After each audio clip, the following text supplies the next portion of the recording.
Sa ngalan ng Ama at ng Anak at ng Espiritu Santo. Amen. Ang pagpapala ng ating Panginoong Hesukristo, ang pag-ibig ng Diyos Ama at ang pakikipagkaisa ng Espiritu Santo naway sumainyong lahat. At sumainyo rin. Mga minamahal na kapatid, sa ikatlong pagdiriwang natin ng ating mga misa de aguinaldo, tayo ay tumitingala sa pagtuwanga at ehemplo ni San Jose sa kanyang pagharap sa hamon ng tawag ng Diyos, sa kanyang pagtigil sa presensya ng Diyos at sa paalala ng presensya ng Diyos sa ating buhay.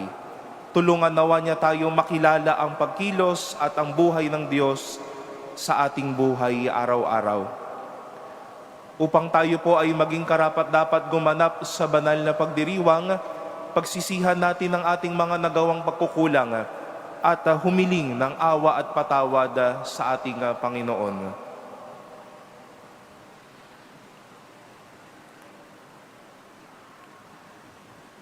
Panginoong Hesus, Ikaw ay makapangyarihang Diyos. Panginoon, kaawaan mo kami. Panginoon, kaawaan mo kami. Ikaw ay anak ng Diyos at anak ng mahal na Birheng Maria. Kristo, kaawaan mo kami. Kristo, kaawaan mo kami. Ikaw ay salitang nagkatawang tao. Panginoon, kaawaan mo kami. Panginoon, kaawaan mo kami. Kaawaan tayo ng makapangyarihang Diyos. Patawarin tayo sa ating mga kasalanan at patnubayan tayo sa buhay na walang hanggan. Amen. Papuri sa Diyos sa kaitaasan.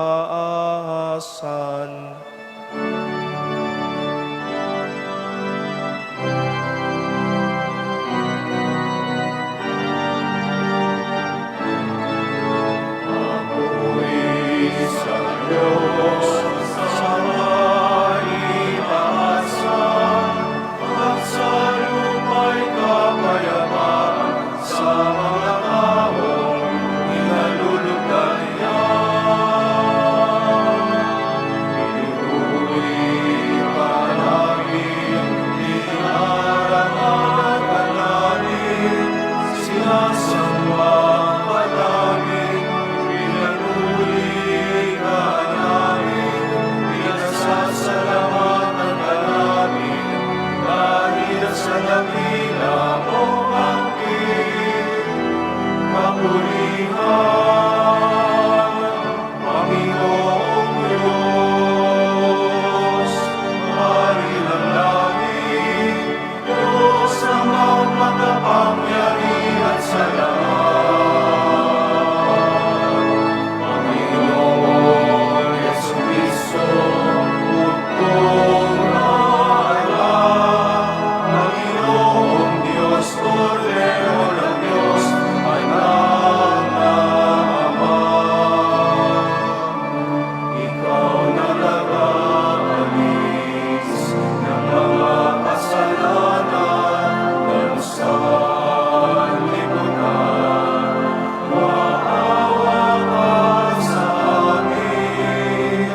Manalangin tayo.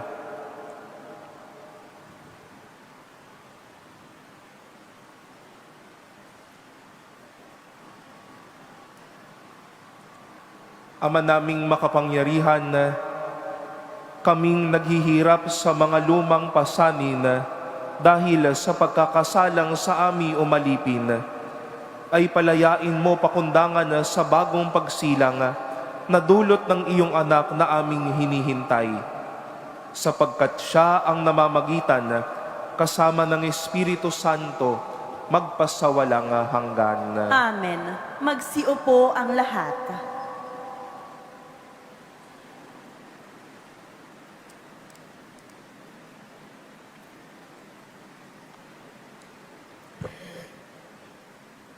Pagbasa mula sa aklat ni Propeta Jeremias.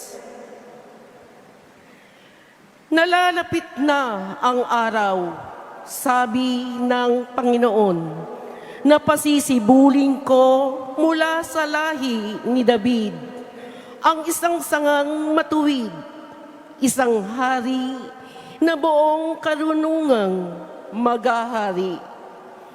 Pairalin niya sa buong lupain ang batas at katarungan. Magiging matiwasay ang Huda sa panahon ng kanyang pamamahala. At ang Israel ay mapayapang mamumuhay. Ito ang pangalang itatawag sa kanya. Ang Panginoon ay matuwid. Sinasabi ng Panginoon, darating nga ang panahon na ang mga tao'y di na manunumpa ng ganito. Nariya't buhay ang Panginoong nagpalaya sa Israel mula sa Ehipto.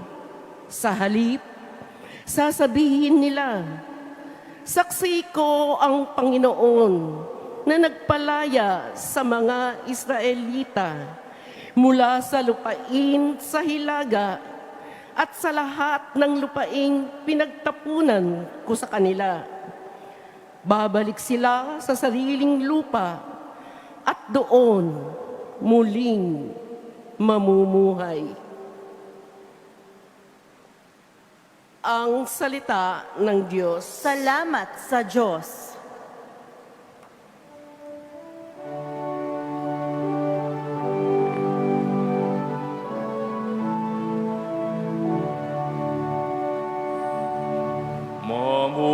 Mamumuhay siyang marangal at sasagana kailanman.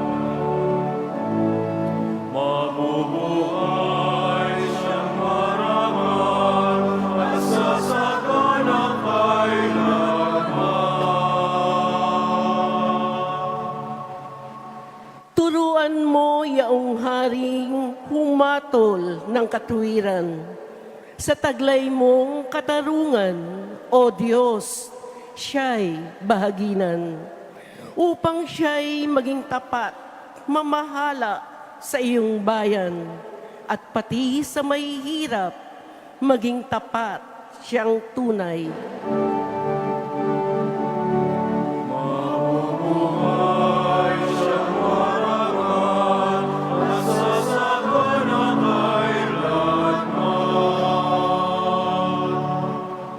Kanya namang ililigtas ang sinumang tumatawag, lalo yaong nalimot ng mga taong may hirap.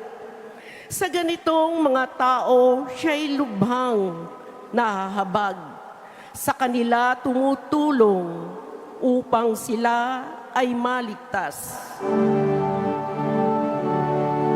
Mamumuhay siyang marangal at sasagana kailanman. Ang poong Diyos ng Israel, purihin ng taong madla. Ang kahangahangang bagay, tanging siya ang may gawa. Ang dakilang ngalan niya ay purihin kailanman, at siya ay dakilain nitong buong sanlibutan. Amen. Amen.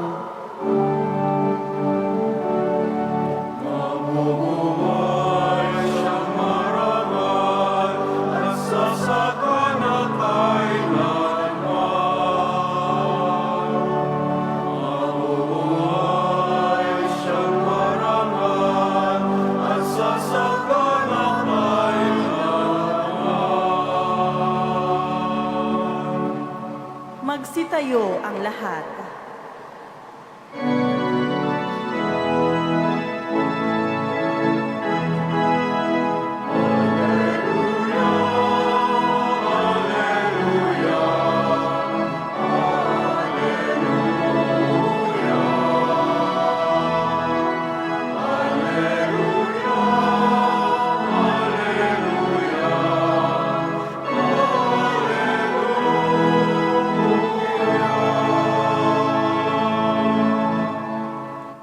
Namumuno ng Israel, nagbigay utos sa amin, halina't kami sagipin.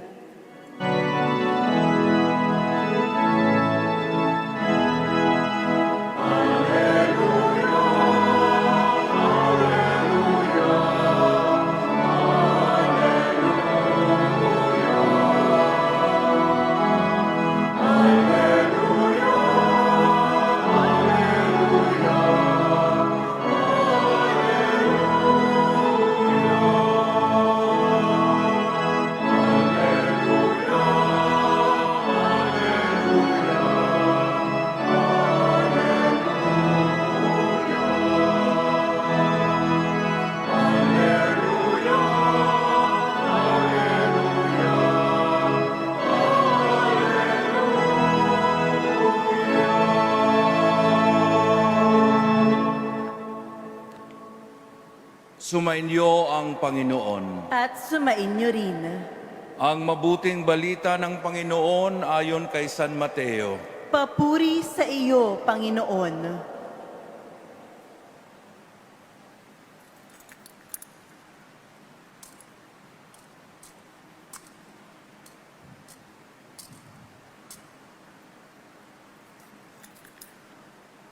Ganito ang pagkapanganak kay Hesukristo.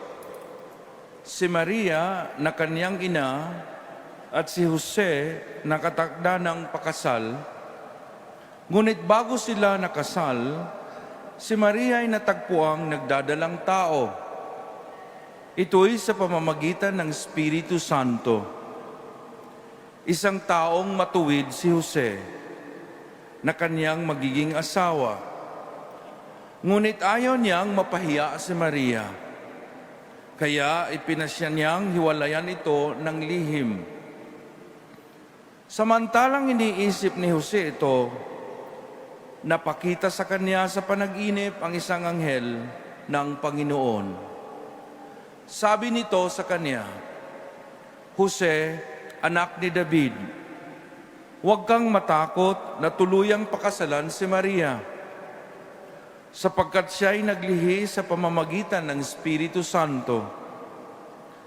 Manganganak siya ng isang lalaki, at ito'y pangangalanan mong Jesus, sapagkat siya ang magliligtas sa kanyang bayan sa kanilang mga kasalanan. Nangyari ang lahat ng ito upang matupad ang sinabi ng Panginoon sa pamamagitan ng propeta. Maglilihi ang isang dalaga at manganganak ng isang lalaki, at tatawagin itong Emmanuel. Ang kahulugay, kasama natin ang Diyos. Nang magising si Jose, sinunod niya ang utos ng anghel ng Panginoon. Pinakasalan niya si Maria. Ngunit hindi ginalaw ni Jose si Maria, hanggang sa mapanganak nito ang isang sanggol na lalaki na pinangalanan niyang Jesus. Ang mabuting balita ng Panginoon. Pinupuri ka namin, Panginoong Heso Kristo. Magsiupo ang lahat.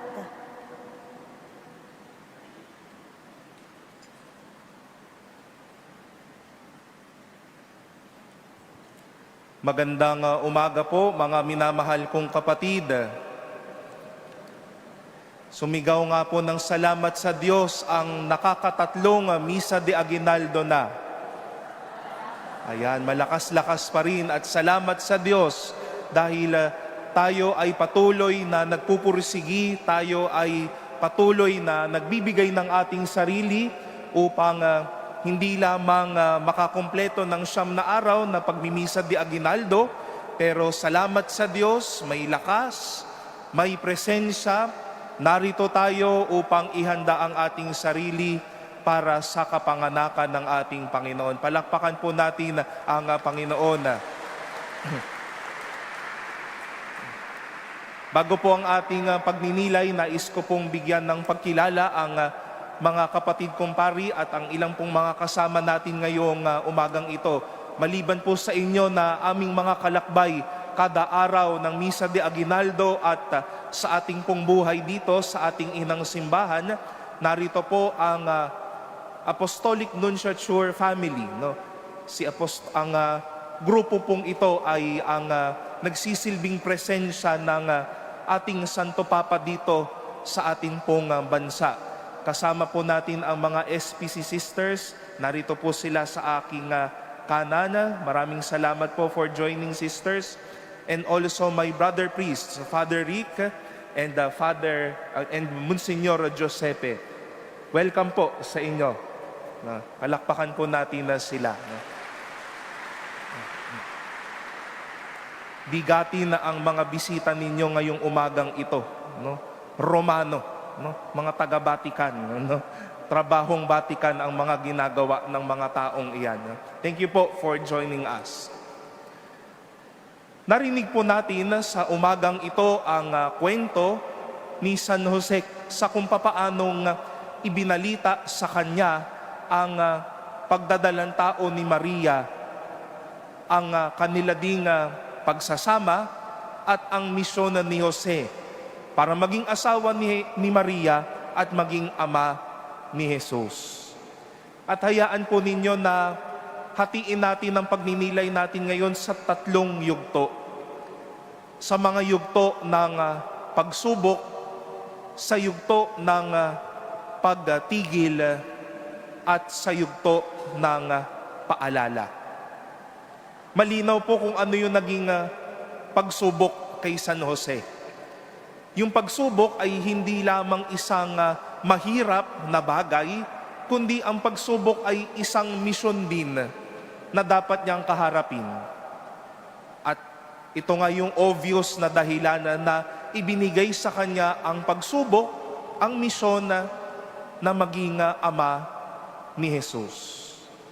Naging pagsubok din siya dahil bago pa lamang sila nakatakdang pakasal, natagpuang si Maria ay nagdadalang tao, buhat sa Espiritu Santo. Pagsubok din ang nag-udyo kay Jose, na pagsubok ang naramdaman ni Jose na mukhang may mali. Hindi naman ganyan ang natural na daloy ng buhay. Pagsubok na nga yung misyon, pagsubok pa din yung kanyang kinaharap. Pero kailangan dumako doon sa ikalawang yugto. Naramdaman ni Jose yung pagsubok, yung bigat ng misyon. Pero ano po, at saan siya dinala ng Diyos?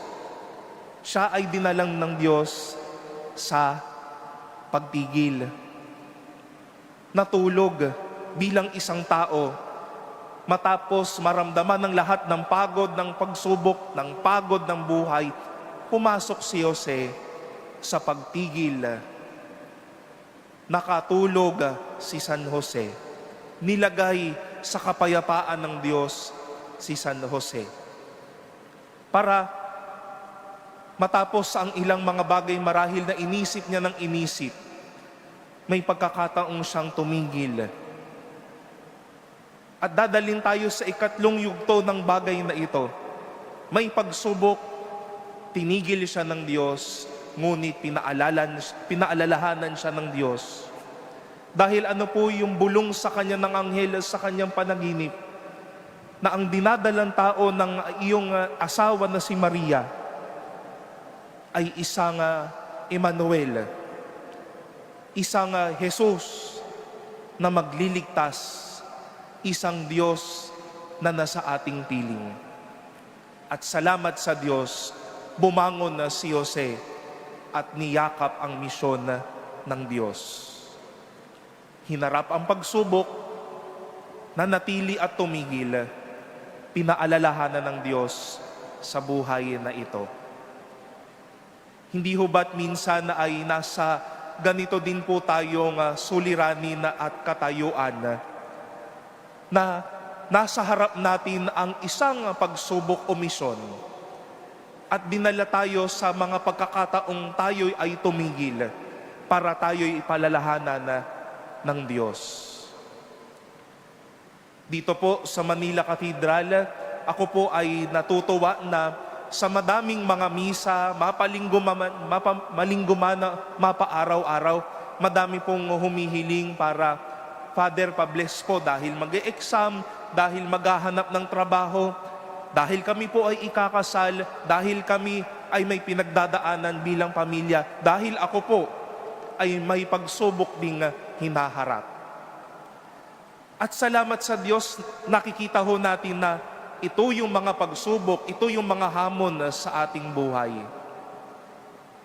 Pero sana ho nakita din ho natin na, pinatigil muna tayo ng Diyos. Nilagay tayo sa pagkakatulog ng Diyos sa gitna ng pagharap sa mga bagay na ito para ipaalalang may Diyos na nagliligtas at may Diyos tayong kapiling. Sa mga mag-asawa po dito, marahil iba't ibang mga problema at mga pagsubok na rin po ang inyong hinarap. Pagsubok sa mga ipon, pagsubok sa mga anak, pagsubok sa araw-araw paano yayakapin ang ugali ng asawa, ng mga anak, ng mga nobyo, ng mga kasama, ng mga kamag-anak. Pero nakita rin ho ba ninyo na kayo ay tinigil ng Diyos upang paalalahanan na hinaharap mo ang iyong hamon ng iyong pagsubok nang hindi nag-iisa, kundi may pangako sa ating kalooban na ang Diyos ay nagliligtas at kapiling mo lagi ang Diyos. Nagsisimbang gabi ho o nagmimisa di aginaldo tayo, dala ang madaming mga intensyon, dala ang madaming mga pagsubok at misyon na sa buhay na ito.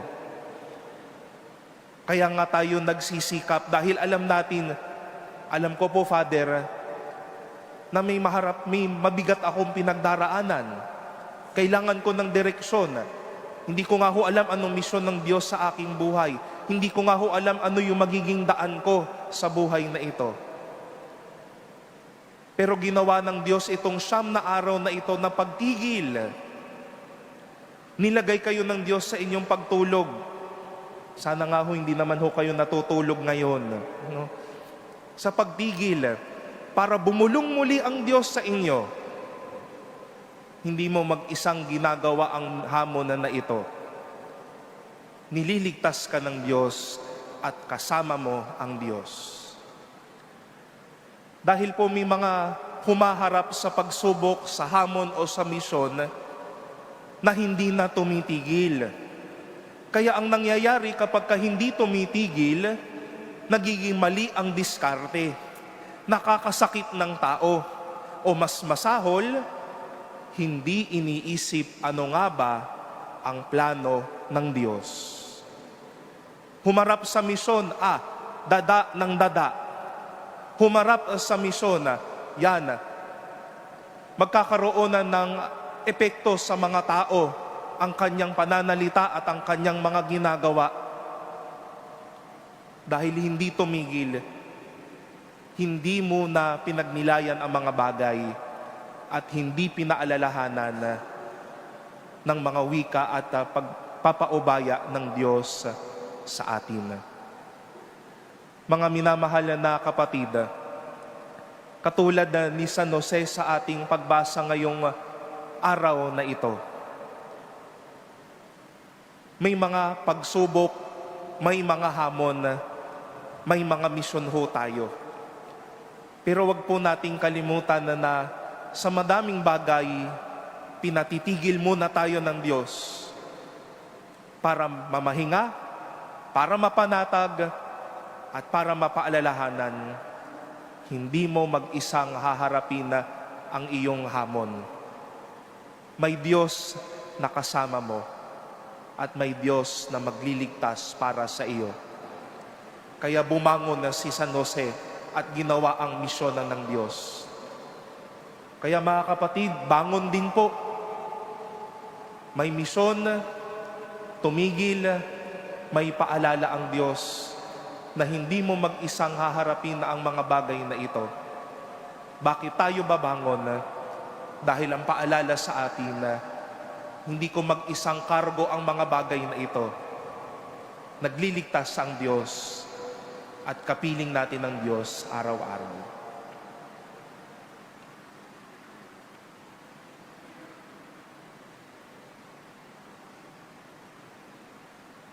Magsitayo ang lahat.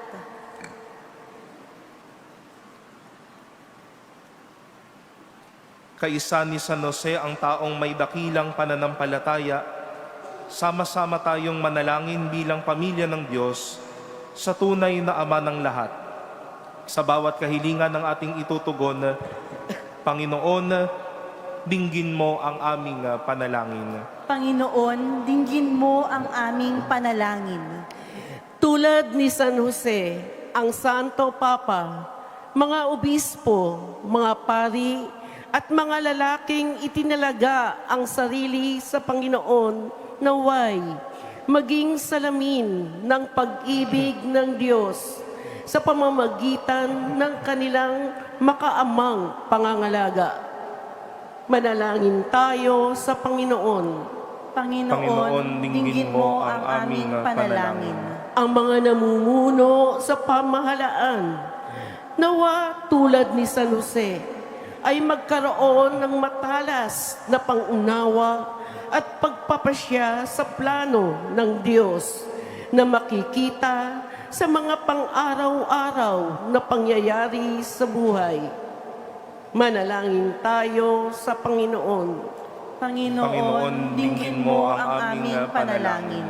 Ang mga ama naway magpadama ng natatanging pagmamahal at pag-aalala sa kanilang pamilya sa pamamagitan ng kanilang pagsisikap at huwarang pamumuhay. Manalangin tayo sa Panginoon. Panginoon, dinggin mo ang aming panalangin. Ang mga nagdaranas ng mabibigat na pagsubok sa kanilang buhay na pansarili at pampamilya naway magkaroon ng pag-asa at pananampalatayang tulad ng kay San Jose. Manalangin tayo sa Panginoon. Panginoon, dinggin mo ang aming panalangin.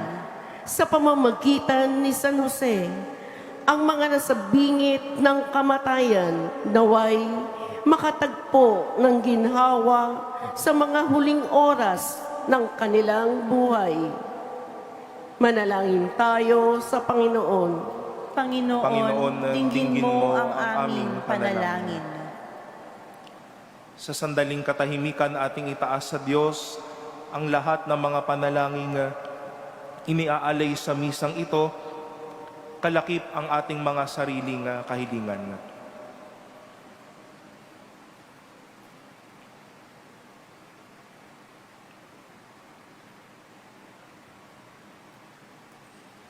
Manalangin tayo sa Panginoon. Panginoon, dinggin mo ang aming panalangin. Panginoon, tulungan mo kaming mabuklod bilang isang pamilya sa ilalim ng iyong pagkaama. Hinihiling namin ito sa pamamagitan ni Kristong aming Panginoon. Amen. Magsiupo ang lahat.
Manalangin kayo mga minamahal kong kapatid upang ang paghahain natin ay kalugdanan ng Diyos amang makapangyarihan. Tanggapin nawa ng Panginoon itong paghahain sa iyong mga kamay, sa kapurihan niya at karangalan, sa ating kapakinabangan, at sa buong sambayanan niyang banal.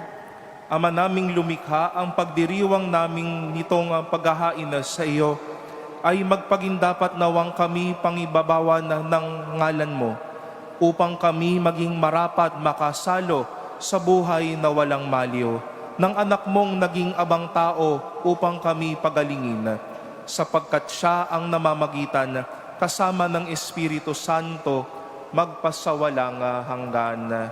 Amen. Sumainyo ang Panginoon. At sumainyo rin. Itaas sa Diyos ang inyong puso at diwa. Itinaas na namin sa Panginoon. Pasalamatan natin ang Panginoong ating Diyos. Marapat na siya ay pasalamatan. Ama naming makapangyarihan, tunay ngang marapat na ikaw ay aming pasalamatan sa pamamagitan ni Hesukristo na aming Panginoon. Ang pagsusugo mo sa Kanya ay ipinahayag ng lahat ng mga propeta. Ang pagsilang niya'y pinanabikan ng mahal na Birheng Kanyang inang tunay sa kapangyarihan ng Espiritong Banal. Ang pagdating niya'y inilahad ni San Juan Bautista sa kanyang pagbibinyag. Ngayong pinaghahandaan namin ang maligayang araw ng kanyang pagsilang, kami nananabik at nananalangin lubos na makaharap sa kanyang kadakilaan. Kaya kaisa ng mga anghel na nagsisiawit ng papuri sa iyo nang walang humpay sa kalangitan, kami nagbubunyi sa iyong kadakilaan.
Magsiluhod ang lahat.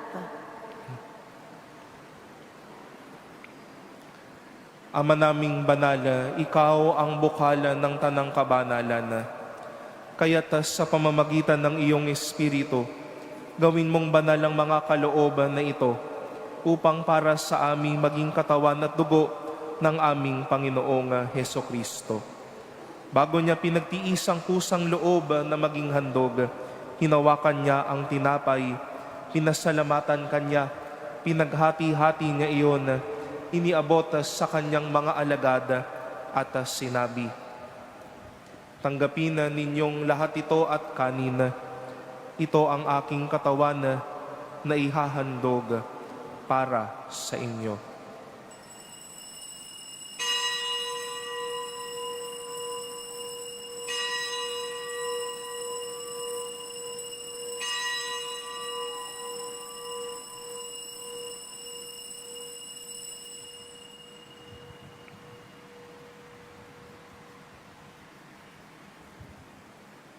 Gayon din naman noong matapos ang hapunan na hinawakan niya ang kalis, muli kanyang pinasalamatan, iniabot niya ang kalis sa kanyang mga alagada at sinabi, "Tanggapin ninyong lahat ito at inumin.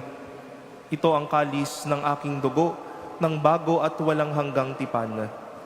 Ang aking dugo na ibubuhos para sa inyo at para sa lahat sa ikapagpapatawad ng mga kasalanan. Gawin ninyo ito sa pag-alala sa akin."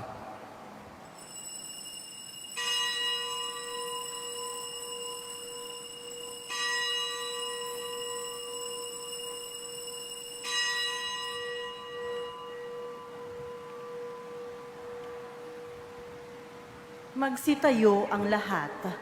Ang misteryo ng pananampalataya.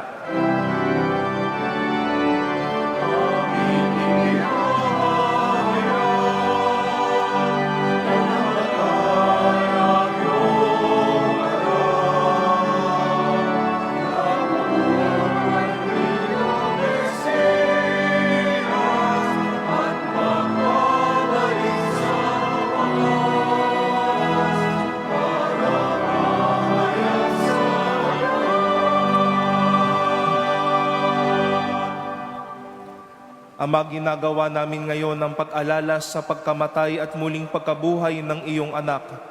Kaya't iniaalay namin na sa iyo ang tinapay na nagbibigay buhay at ang kalis na nagkakaloob ng kaligtasan. Kami nagpapasalamat dahil kami iyong minarapat na tumayo sa harap mo para maglingkod sa iyo.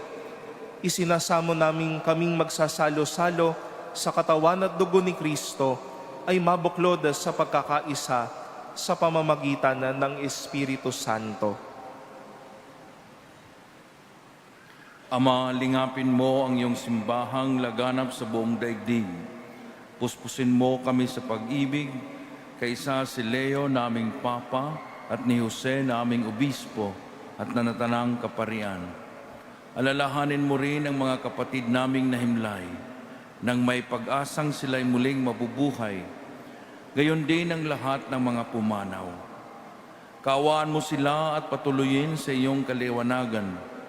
Kaawaan mo at pagindapatin kaming lahat na makasalo sa inyong buhay na walang wakas. Kaisa ng mahal na Birheng Maria na Ina ng Diyos, ng kanyang kabiyak ng puso si San Jose, kaisa ng mga apostol at ng lahat ng mga banal na namuhay dito sa daigdig, ng kalugod-lugod sa inyo.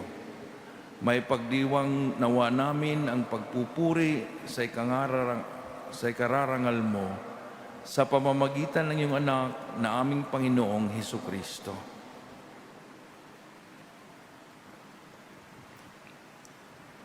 Sa pamamagitan ni Kristo, kasama niya at sa Kanya, ang lahat ng parangal at papuri ay sa iyo, Diyos amang makapangyarihan, kasama ng Espiritu Santo, magpasawalang hanggan.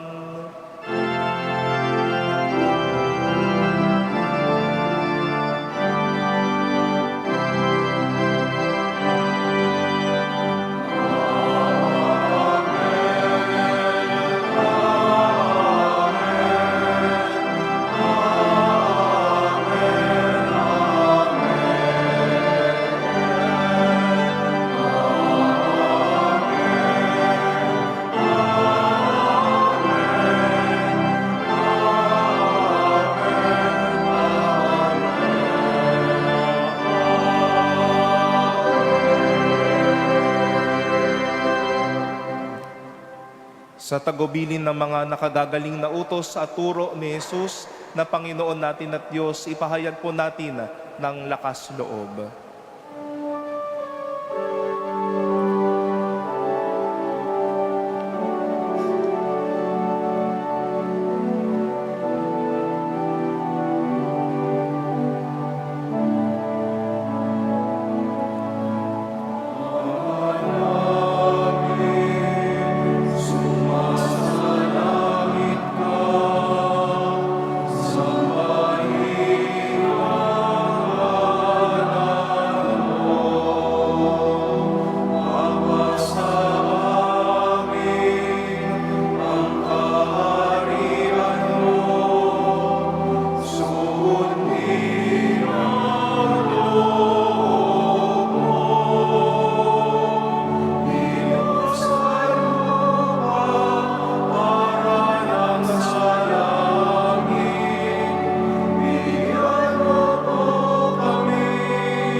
Hiling naming kami iadya sa lahat ng masama, pagkalooban ng kapayapaan araw-araw, iligtas sa kasalanan at ilayo sa lahat ng kapahamakan. Samantalang aming pinananabikan ang dakilang araw ng pagpapahayag ng tagapagligtas naming si Heso Kristo.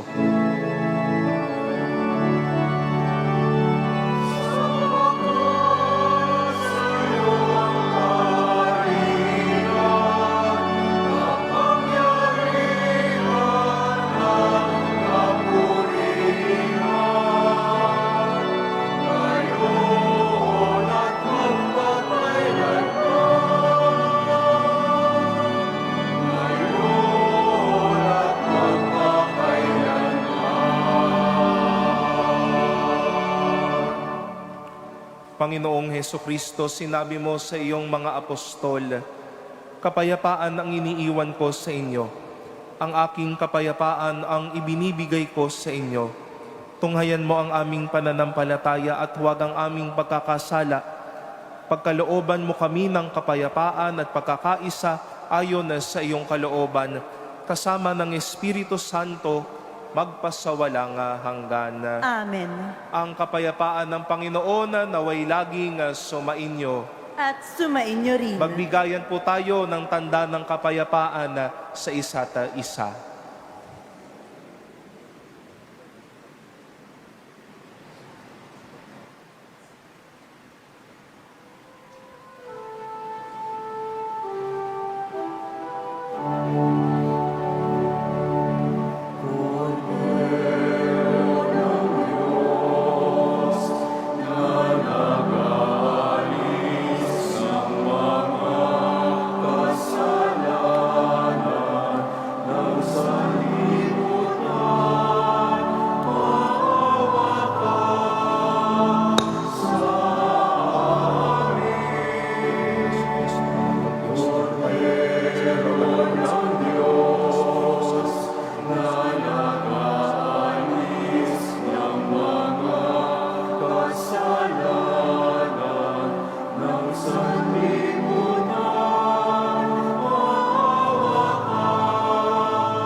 Magsiluhod ang lahat.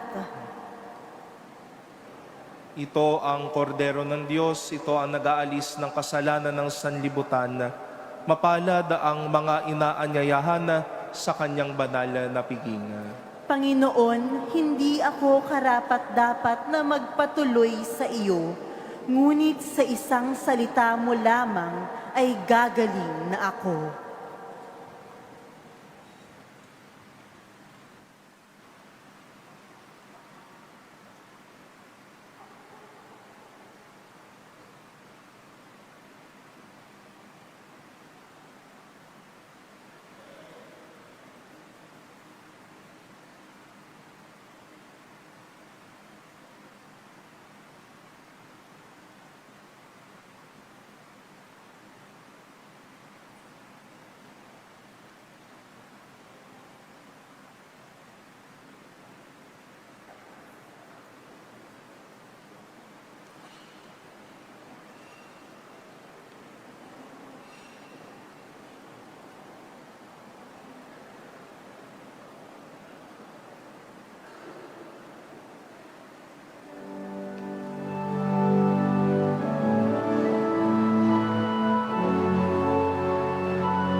Magsitayo ang lahat. Manalangin tayo.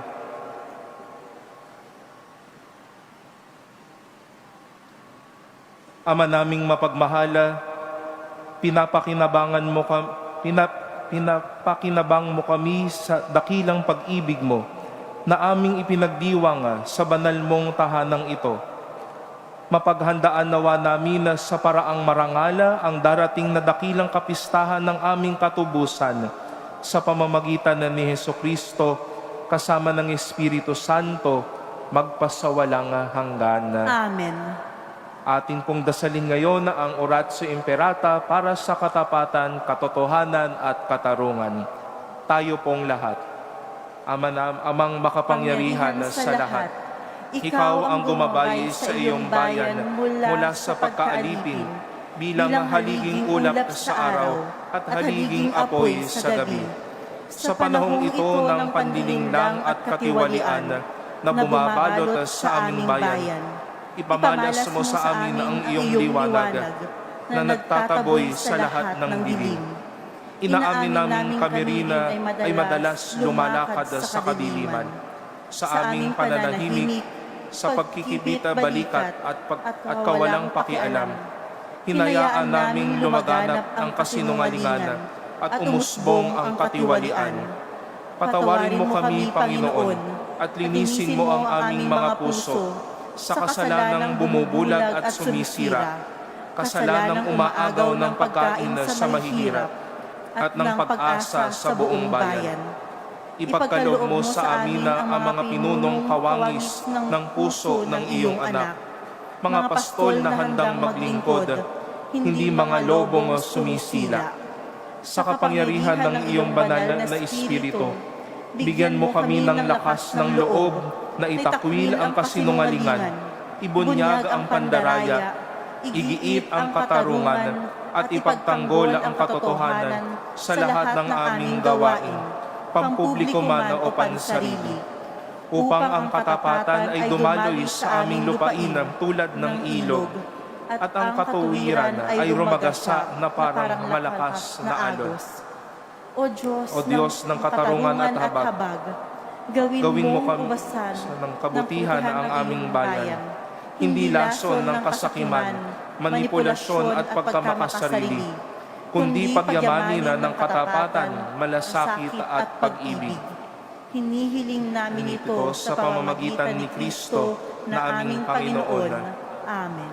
Maria, salamin ng katuwiran, Ipanalangin mo kami. San Miguel Arcangel, Ipanalangin mo kami. San Lorenzo Ruiz at San Pedro Calunsod. Ipanalangin niyo kami. Muli po, bago ang huling pagbabasbas, ang aming pong taus-pusong pasasalamat sa inyo pong pagparito dito sa Manila Cathedral. Ngayon po ay umagang-umaga. Alam ko pong it's double effort to be here at maglakbay.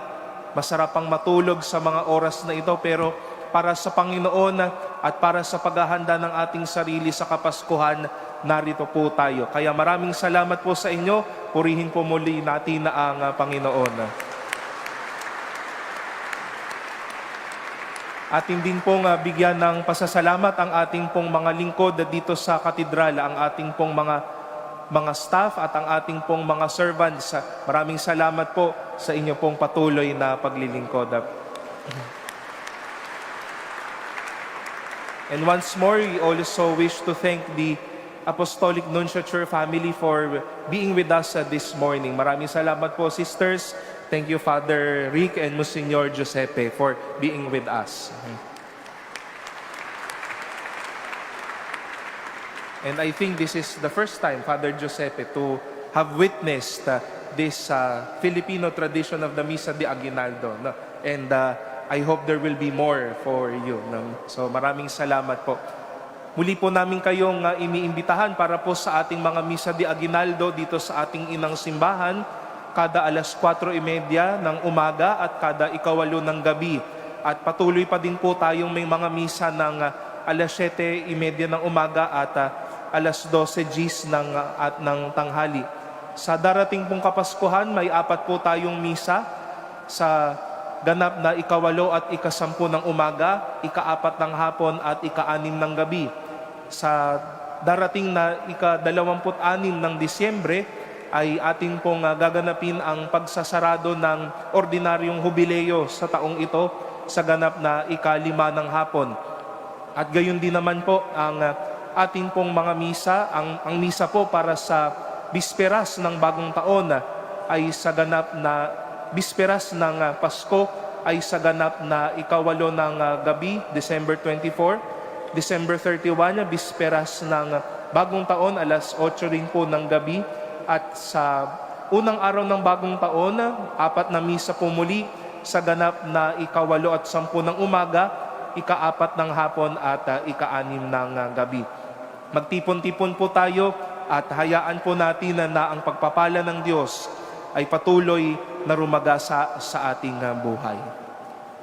Sumainyo ang Panginoon At sumaiyo rin. at pagpalain kayo ng ating makapangyarihang Diyos, ang Ama at Anak at Espiritu Santo. Amen. Tapos na po ang ating pagdiriwang. Humayo kayo sa kapayapaan ng ating Panginoon. Salamat sa Diyos.